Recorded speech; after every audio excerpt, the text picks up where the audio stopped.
Earlier this week, convener of the #RevolutionNow campaign, Omoyele Sowore, alleged he was shot by a police officer at the Unity Fountain in Abuja. While the police has denied his claims and called his allegations untrue, he insists this was the case and is here to give us the latest. Good to have you, Omoyele Sowore. Good to see you. Thank you. Good morning. Good morning. Now, how are you feeling before we even ask you about what really happened? How are you feeling on the back of that experience on Monday? I'm better. That's all I can tell you. When it comes to feelings, of course, I feel very terrible still. Yes, hopefully we'll explore the takeaways from that experience. But for those who were disputing as to whether you were shot, because we saw the images on your thigh, and, you know, even from my perspective, it didn't look like a bullet wound, and there were some allegations that it was a bullet wound. Clarify for us, since we have you here, what actually happened? Yeah, I was shot with a riot gun, which is a weapon that shoots a projectile into the air. But in this case, it was aimed directly at me at a very close range. It then tore through my lap on the right, and I was disabled and had to fall, as you can see in that video. And to prevent me from getting help, they started shooting tear gas all around me. I was shot by a police woman whose name is Hydera Altina Daniel. She's a CSP in the police. So there is no question about the fact that I was shot at close range and I was injured and hospitalized in 2 hospitals in Abuja on that same day.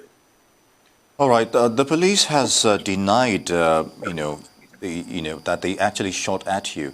But be that as it may, are you going to seek legal redress over this incident? I have not concluded the treatment yet. So the issue of what kind of redress I'll seek is not what I will disclose now. But of course, we're discussing this amongst ourselves as to what is best to be done. But what is important is not to let this distract us so that we can focus on the task at hand, which is to get rid of this serious level of impunity that has become the face of leadership in Nigeria today. Okay, let's compare the reasons given for why you were, since they don't say they shot you, but why they sought to discourage you from being at the Unity Fountain, and the reason you perceive that you were attacked. Can you help us understand what reason have they given you so far for having, I'm using the word loosely, assaulted you, and what reason do you feel is behind the assault? I think they have, it's very clear, the government since 2019 in particular targeted me for elimination. You remember I was abducted from a hotel room in Lagos on August 3rd, 2019, kept in detention, solitary confinement for about 5 months. My lawyers went to court, that's Barrister Femi Falana, and they granted me bail on 2 occasions, but the government decided that they would not honor the order of the court. I should also inform you that I was flown from Lagos to Abuja in one of the Air Force jets that recently crashed. You know, I could have been a victim of that as well. And when I was granted bail eventually, when they grudgingly allowed me to leave detention, they came in open court, armed to the teeth, to abduct me with the hope that something would happen that would lead to my death in court. When they didn't succeed in doing that, I went for a protest at the National Assembly. They shot at me and destroyed the shield, the side shield in my car. You know, arrested some people on that occasion. Following that, they attacked me on December 31st, 2020, when we went for a march heralding the new year, January 1st, and I was detained for 11 days. That was how I incurred the gash over my nose. A police officer named CSP Abu Kadr also had butted me and almost broke my nose. So I spent 11 days in detention in January. And this is just one of those several attempts on my life since I've been restricted to Abuja by a judge, which is unheard of, that a citizen of Nigeria will be restricted to a city for exercising his rights. So that is the reason. They want to keep doing this until such a time that they can become successful in physically eliminating me through these attacks. And I'm sure that beyond this, they have tried several other means, including, of course, as you know, frustrating the so-called treason trial in court and ensuring that I don't get justice. Even at the Court of Appeal, whenever we go to the court, they give us, different kinds of excuses. Let me tell you, Nigerians should understand by now that these guys are a bunch of criminally minded, wicked souls who don't care about anybody. They don't care about you. They don't care about me. They don't even care about their people as much as people think. And we have a task to put an end to their shenanigans. That is something we must do. And anybody who is aiding and abetting the process, as we've had in the past, will one day face justice. If justice is not brought to them, they'll be brought to justice. That is definitely clear. Because I have been through this before. We had the same kind of, aggressive leadership.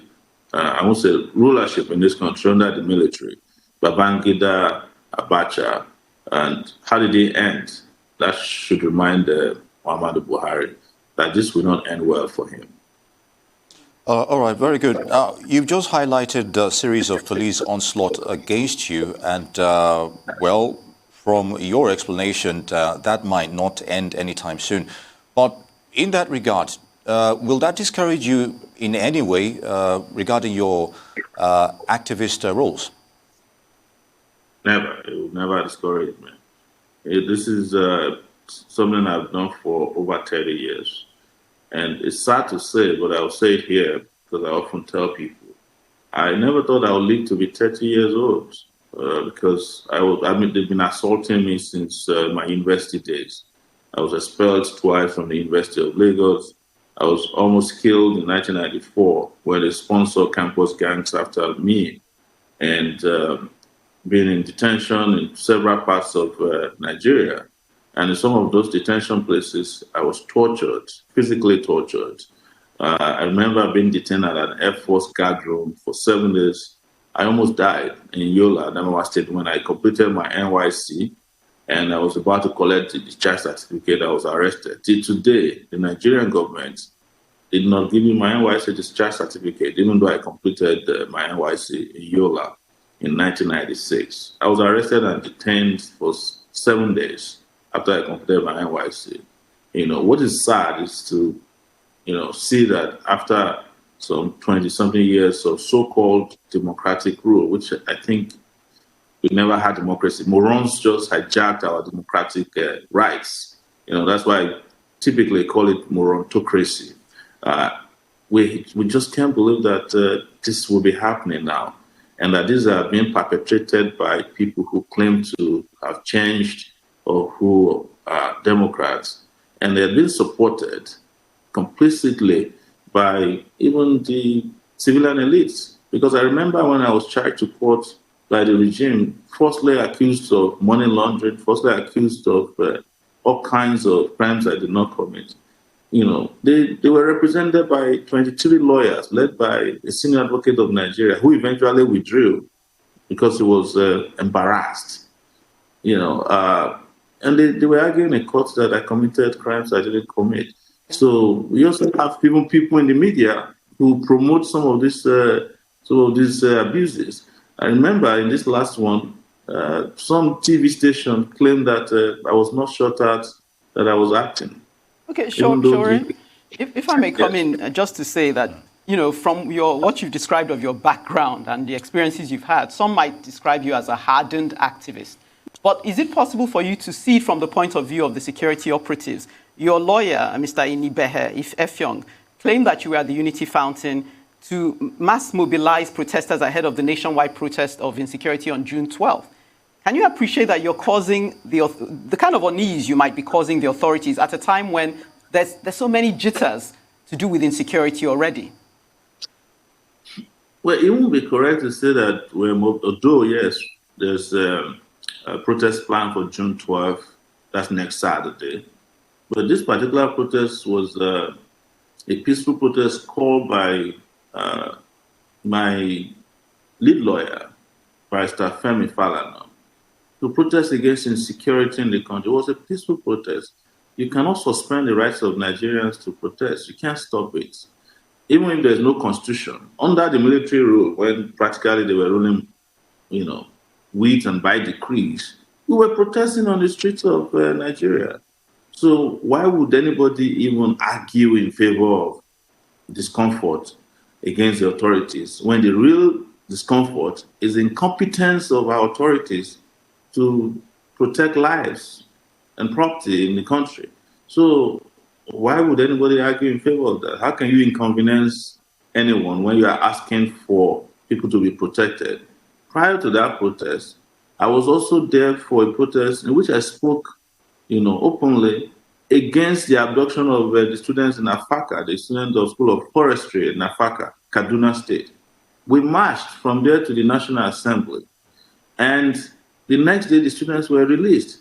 How did that inconvenience anybody? I've never engaged in violent protests before. It is government that's always engaged in violence against myself and my colleagues who peacefully protest. And, the people that really inconvenience our country and our people and threaten them, they are offered positions in the army. Just last week, I was told that over 1,200 Boko Haram members graduated they were just freshly trained and inducted into the Nigerian army. Those are the people inconveniencing the country. The bandits who abduct students and pupils, what do you do to them? You offer them ransoms that are in billions of naira. You don't go after those ones. You don't go after kidnappers. You don't go after Boko Haram members. You go after decent members of society who are asking for peaceful means or asking the leadership in the country to rise up to the occasion. All right, Omoyele, if I may just come in, please, I want your thoughts on this. Nigeria's Twitter ban, looking at the circumstances behind it, what's the implication? The implication of what? Please. Of the Twitter ban. Nigeria's just, made an announcement of a ban in Twitter for some time. What do you make of that scenario, especially, being a stakeholder in the media as well? I think the Nigerian leadership is just embarrassing the people of Nigeria. And this is the reason why I have said since 2019 that, revolution is the solution to this problem. Because how do you ban Twitter, which is a means for peaceful engagement by citizens in your country, when you are not in North Korea, you are not China? And they should ask China, North Korea, India, and those petty dictators around the world who have banned these microblogging sites, Twitter, Facebook. Let them tell them their experience. It's not going to work. I'm still on Twitter. Majority of Nigerians are still on Twitter. And by the end of today, a lot of people would have bypassed the firewalls, the weak firewalls that are put in place to prevent the use of Twitter. It's not going to work. But, this is a problem with Nigeria. You have analog-based, thinking, running a country of digitally minded citizens. It's just like what Professor Pierlo Lumumba said in Kenya, that people with ideas have no power, and people with power have zero ideas. That is what is plaguing Nigeria.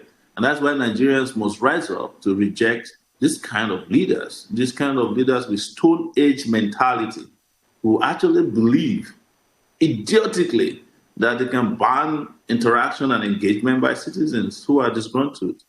Let me say one more thing before you jump in, that in the 90s, most of African countries that experienced civil war had only one radio station and one TV station.